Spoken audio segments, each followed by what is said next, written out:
प्यारे विद्यार्थियों, Hindi online class में स्वागत है। और हम पढ़ रहे थे पद परिचय।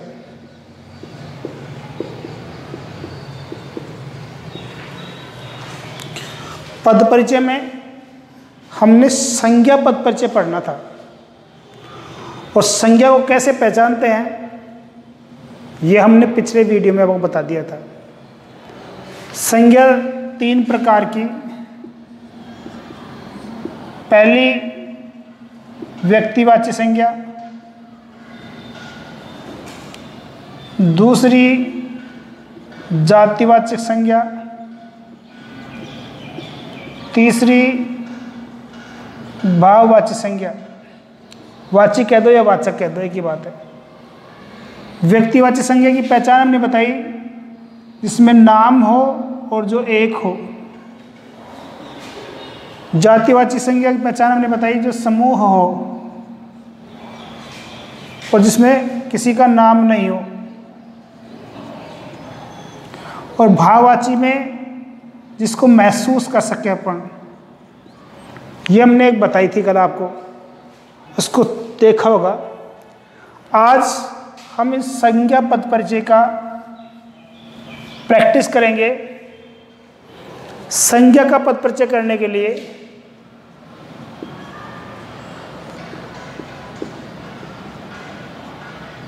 ये 5 पॉइंट आवश्यक है।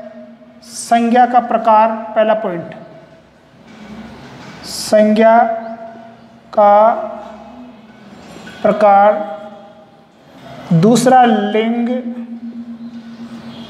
तीसरा वचन, चौथा कारक, पांचवा क्रिया से संबंध।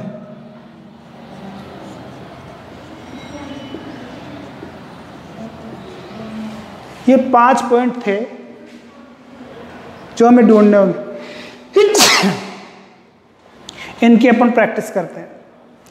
प्रैक्टिस इस प्रकार से करते हैं जैसे पहले मैंने लिख दिया, राधा पुस्तक पढ़ती है। ये वाक्य है और इसमें संज्ञा वाक्य, एक तो राधा है, एक पुस्तक है। पुस्तक भी संज्ञा है और राधा भी संज्ञा है। लेकिन आपको ये ध्यान रखना होगा कि राधा तो इसमें कर्ता है और पुस्तक इसमें कर्म है। क्यों है कि राधा ने पुस्तक को पढ़ा, ये पढ़ा क्रिया होती है जिसका रूप परिवर्तन है। तो कर्ता ने कर्म को पढ़ा, ये क्रिया है। तो ये ध्यान रखना है, ये राधा कर्ता है और पुस्तक क्रिया और कर्म है। अब इनका पद परिचय करते हैं अपन।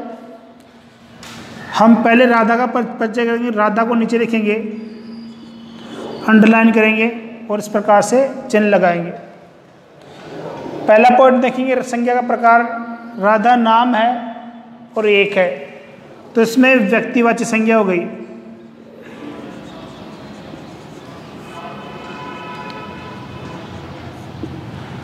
ठीक है साहब। दूसरा लिंग, राधा आप जानते हैं स्त्रीलिंग है, तो पर लिख देंगे स्त्रीलिंग। तीसरा वचन, राधा एक है तो उसका होगा एक वचन।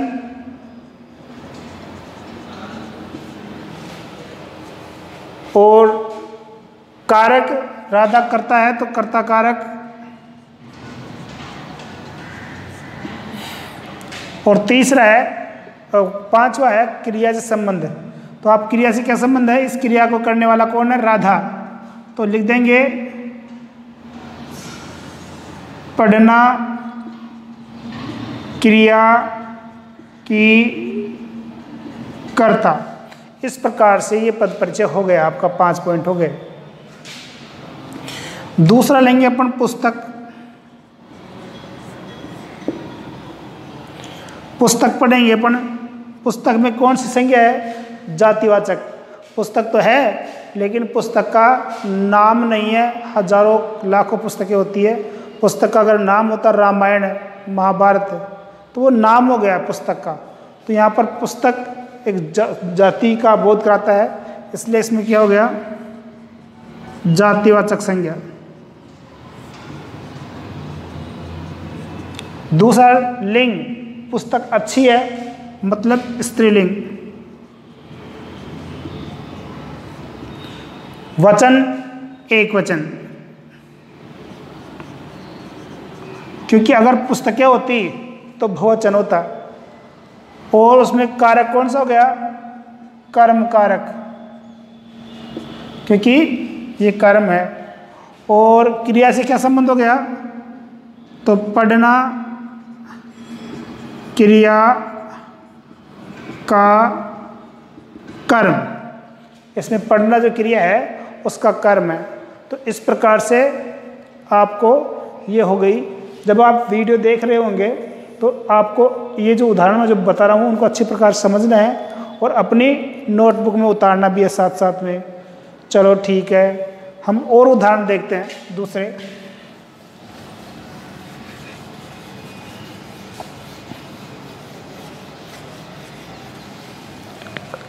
एक अन्य उदाहरण देखिए। स्त्रियां हाथों से,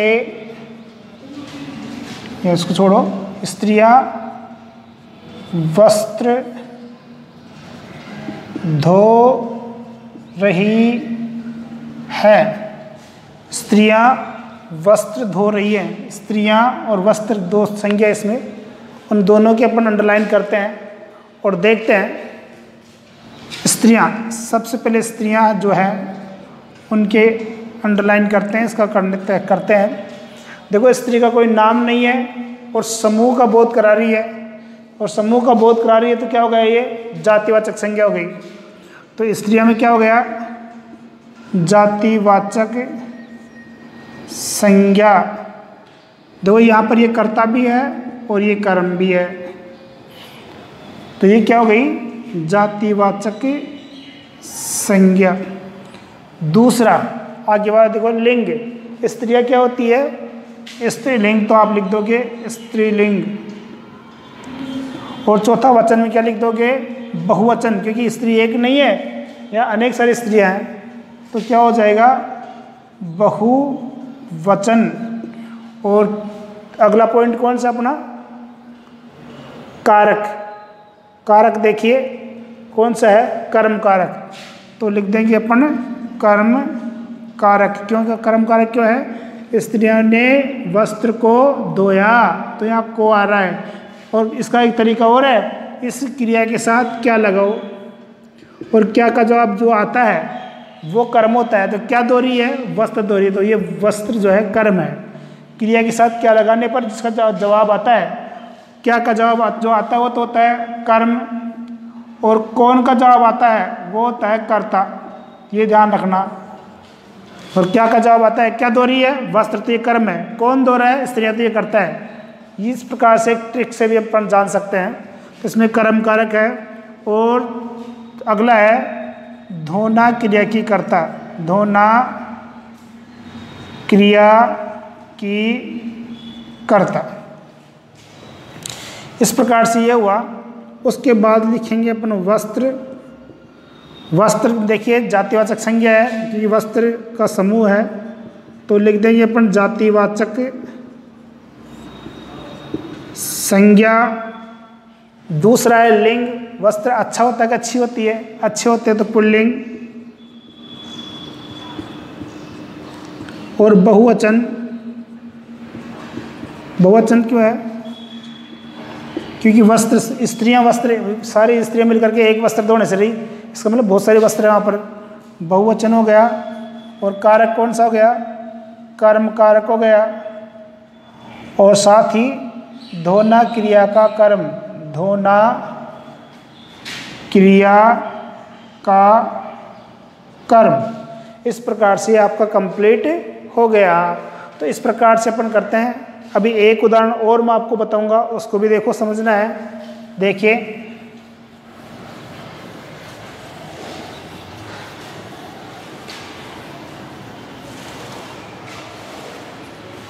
इसको, इस उदाहरण को विशेष ध्यान से समझना है। बचपन के दिन अच्छे होते हैं, बचपन के दिन अच्छे होते हैं। अब इसको समझने का प्रयास करें, इसमें बचपन की अंडरलाइन करेंगे और दिन की अंडरलाइन करेंगे। ठीक है, चलो बचपन के रहने दो, आप तो फिर कन्फ्यूज आ गया आप लोग। बचपन के दिन अच्छे होते हैं, ठीक है। और चलो फिर कर लेते इसको भी, दिन को भी। बचपन लिखो आप, ठीक है। अब इसमें यह समझना है कि कोई कार्य नहीं हो रहा। पहले तो जैसे मान लो पुस्तक पढ़ते तो पुस्तक पढ़ने का कर्म हो रहा है, काम हो रहा है, तो यहाँ कोई काम नहीं हो रहा।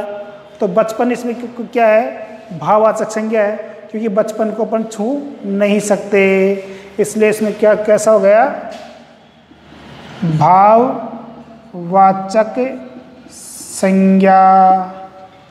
ठीक है साहब। लिंग कौन सा होगा, बचपन अच्छा होता है कि अच्छी होती है, अच्छा होता है, तो कौन सा हो गया, पुल्लिंग। और वचन कौन सा हो गया, बहुवचन। बचपन के दिन, का दिन नहीं है, अगर का दिन होता तो एक वचन होता, के जो है वो बहुवचन है, इसलिए वचन कौन सा हो गया, बहुवचन। ठीक है साहब।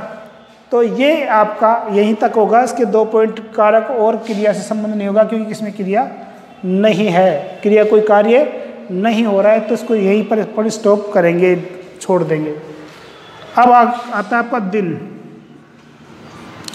दिन में जातिवाचक संज्ञा होती है, क्योंकि दिन बहुत सारे होते हैं, कोई नाम नहीं है दिन का, जातिवाचक संज्ञा। उसके बाद देखिए लिंग, दिन अच्छा होता है अच्छी होती है, अच्छा तो पुल्लिंग। और बहुवचन होगा, क्योंकि बहुत सारे दिन है, बहुवचन।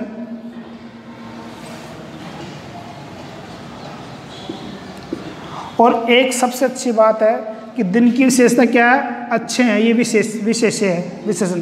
तो ये विशेषण होकर ये विशेष्य हो गया। जैसे आपको पता है राधा सुंदर, इसको ऐसे कर लेते हैं, सुंदर है, तो यह विशेषण है, तो ये क्या हो गया, विशेष्य। जिसकी विशेषता बताई जाती है उसके क्या बोलते हैं, विशेष्य बोलते हैं। तो यहाँ पर दिन की विशेषता क्या है कि वो अच्छे हैं, तो आप लिख दोगे अच्छे विशेष्य का विशेषण, विशेषण का विशेष्य, अच्छे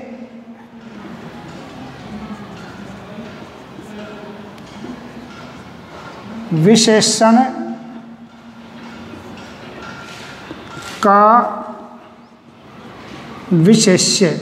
इस प्रकार से अपन इसको कर देंगे, क्यों कि ये अच्छे विशेषण है और इसका विशेष्य कौन हो गया, ये संज्ञा हमेशा विशेष्य होती है ना। इस प्रकार से आपका ये कंप्लीट हुआ। एक आध उदाहरण और देखते हैं।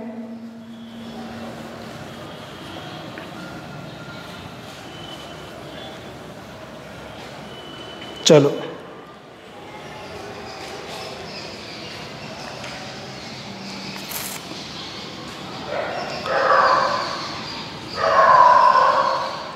बुढ़ापा बुरा होता है, ये हमने किया। और बुढ़ापा क्या पढ़ने कर क्या कर दिया, अंडरलाइन कर दिया। तो बुढ़ापा जो होता है उसको लिखेंगे अपन, बुढ़ापा में भाववाचक संज्ञा है,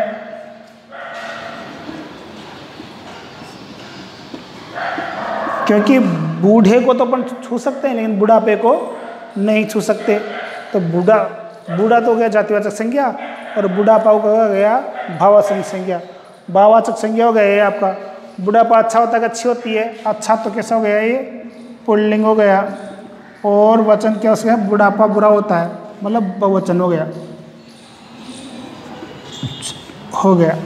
ये आपका ये प्रैक्टिस हो गई। अब क्या करना है, मैं आपको 5 वाक्य दे रहा हूँ, उन 5 वाक्यों को आपको प्रैक्टिस करनी होगी। ध्यान दें, 5 वाक्य मैं लिख रहा हूँ, उन 5 वाक्यों को आपको प्रैक्टिस करनी होगी घर पे, जो मैं लिख रहा हूँ। पहला वाक्य,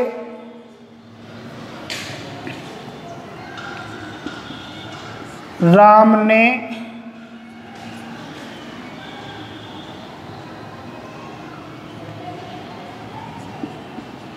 पुस्तकें नहीं पढ़ी। अंडरलाइन जिसका है उसी का करना है। दूसरा,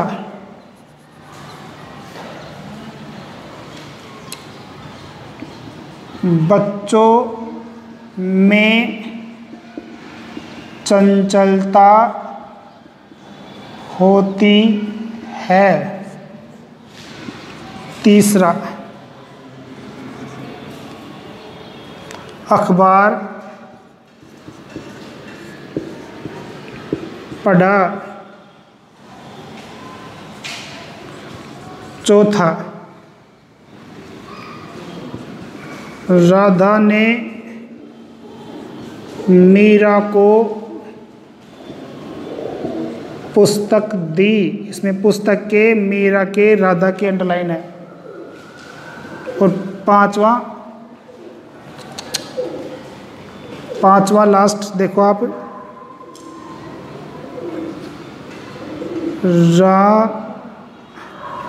ये लिखो आप, लड़के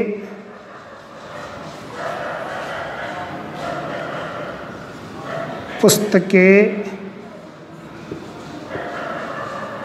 पढ़ते हैं।